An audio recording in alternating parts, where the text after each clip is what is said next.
कल मैंने ट्विटर पे एक ट्वीट पढ़ा था कि मैं मोदी जी का घनघोर समर्थक हूँ, पर इसका मतलब ये नहीं है कि मैं अंधेपन में कुछ देख ना पाऊँ।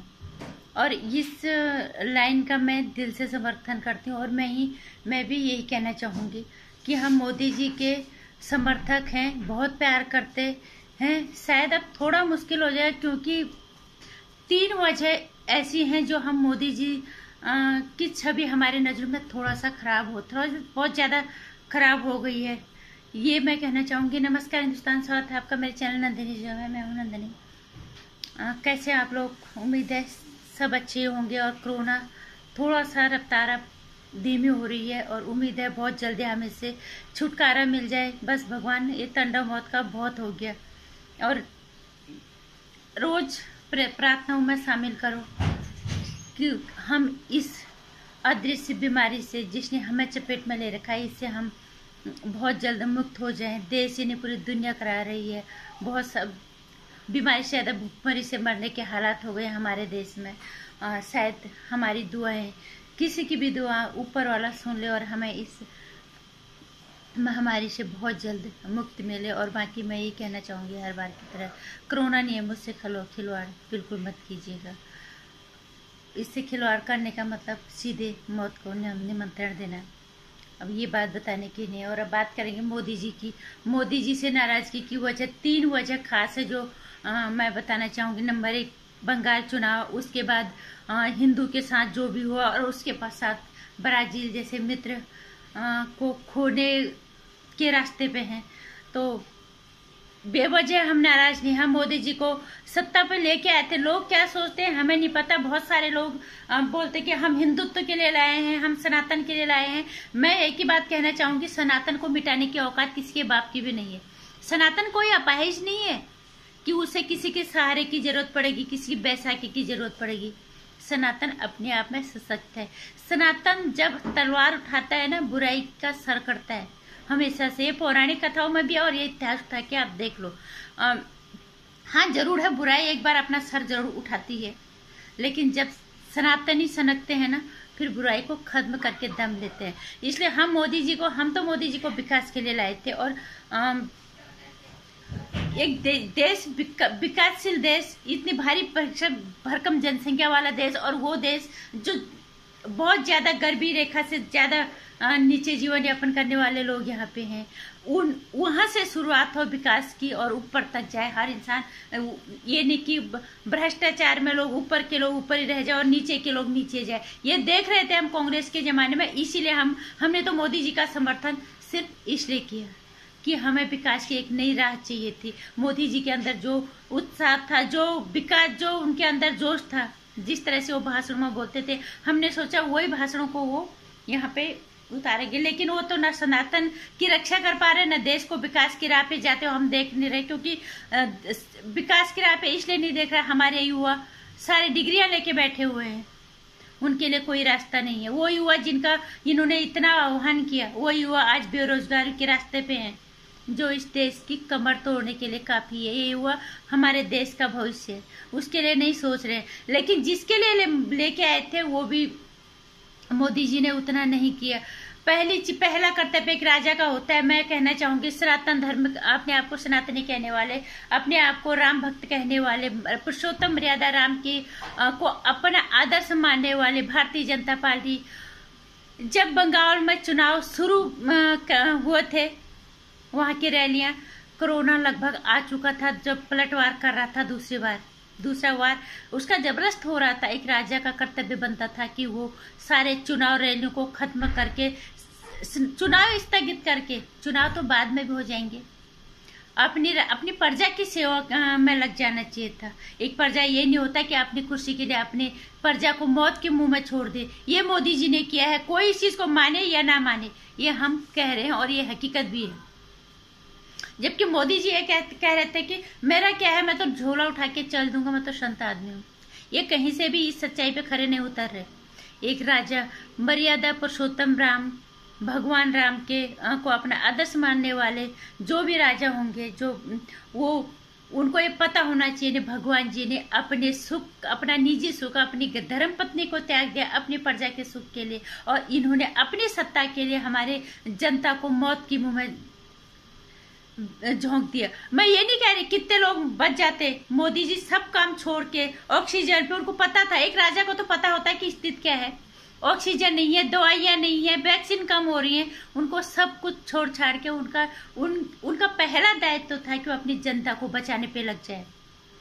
भले आज मोदी जी कुछ भी कर ले, कल को जो लोग चले गए इस ऑक्सीजन की कमी की वजह से, हाँ इसमें भी अभी कोई दो राय नहीं है, जब ज्यादा हो गए थे हालात खराब, बहुत सारे लोग सहयोग देने सामने आए, बहुत सारे लोगों ने ऑक्सीजन हमें दी।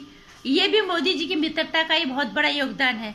लेकिन ये भी बहुत बड़ी गलती है, अगर मोदी जी समय रहते ये काम कर लेते, जो लोग चले गए ऑक्सीजन के बगैर, दवाई के बगैर, बेड बिस्तरों के बगैर, अस्पतालों की सुविधाओं के बगैर, वो लोग तो अब वापस नहीं आएंगे ना। अब ये चाहे कुछ भी कर ले, ये गलती बहुत बड़ी है। ये दिल को बार बार खलती है, बार बार चुभती है ये दिल को, चाहे ये कोई माने या ना माने उनके समर्थक। हम भी उनके समर्थक थे, अभी भी हैं, लेकिन ये अब ये मानने के लिए तैयार नहीं होता कि मोदी जी के हम समर्थक क्या बने रहें।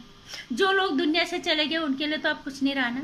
और दूसरी बड़ी गलती उनकी क्या किया, बंगाल चुनाव के बाद हिंदू के साथ वहां पे क्या हुआ, हिंदू का समर्थन करने वाली पार्टी जो कहती कि हम हिंदू वादी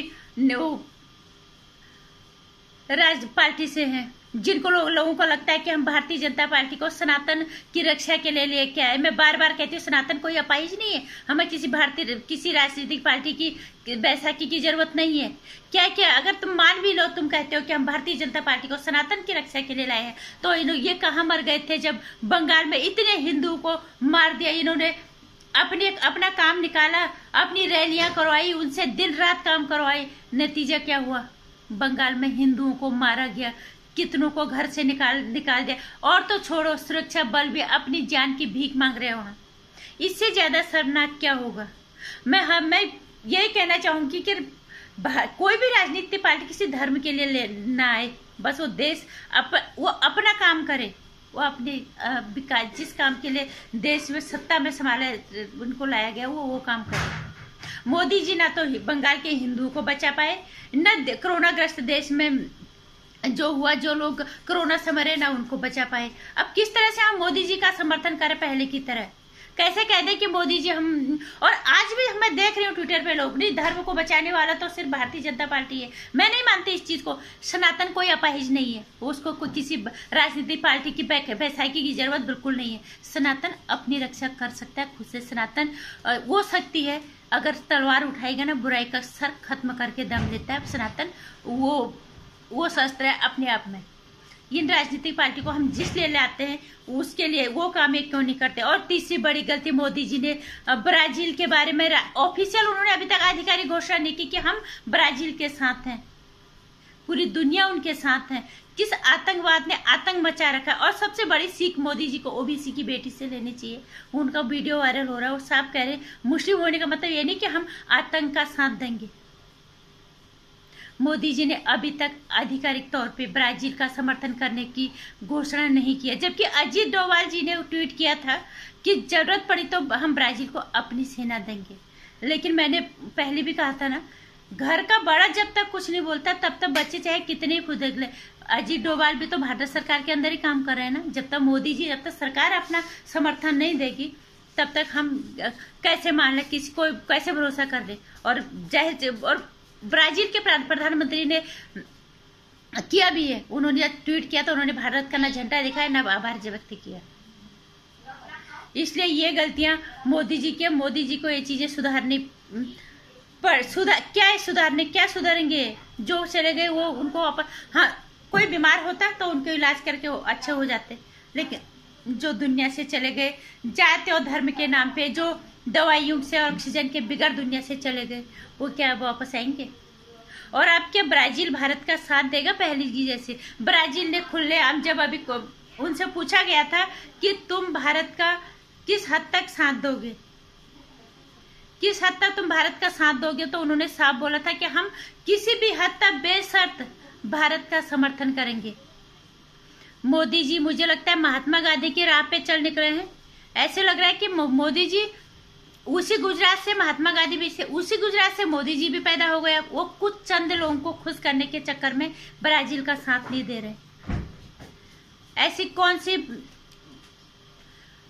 सी राजनीतिक मजबूरी उनकी होगी। हालांकि मैंने जब ट्वीट किया था उसको बहुत सारे लोगों ने पसंद किया था।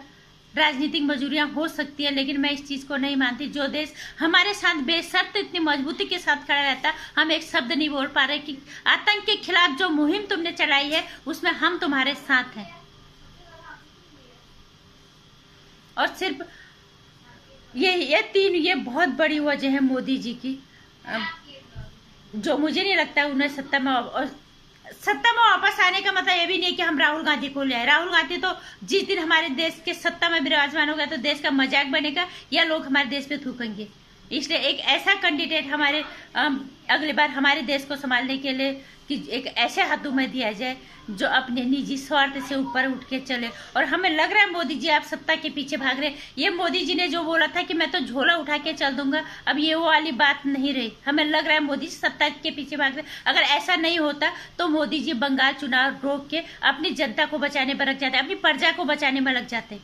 और उसके बाद जब चुनाव खत्म हो गए होते, जब चुनाव खत्म हो गए थे, जब हिंदू के साथ इतनी क्रूरता हुई है वहां के टीएमसी के नेताओं ने की, और तो मोदी जी ने उनके खिलाफ कार्रवाई नहीं की।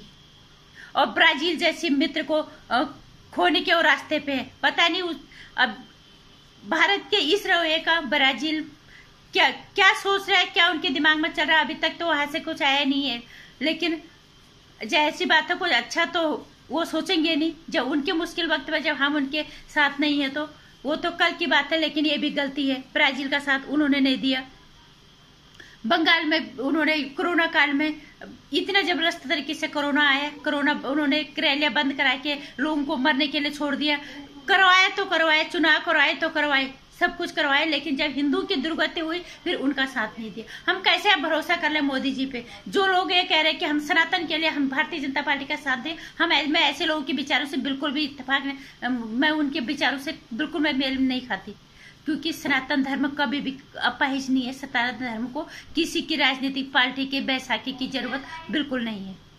इनको हम जिस काम के लिए लाए हैं वो काम करें। और ये तो उस पर भी नहीं रहे ना, हिंदू जो मारे गए वो इसीलिए तो मारे गए कि हिंदू पार्टी का समर्थन करने के चक्कर में बंगाल में इतने हिंदू मारे गए, और उन्हीं हिंदू के लिए कुछ नहीं किया गया, फिर उनको पूछा तक नहीं गया।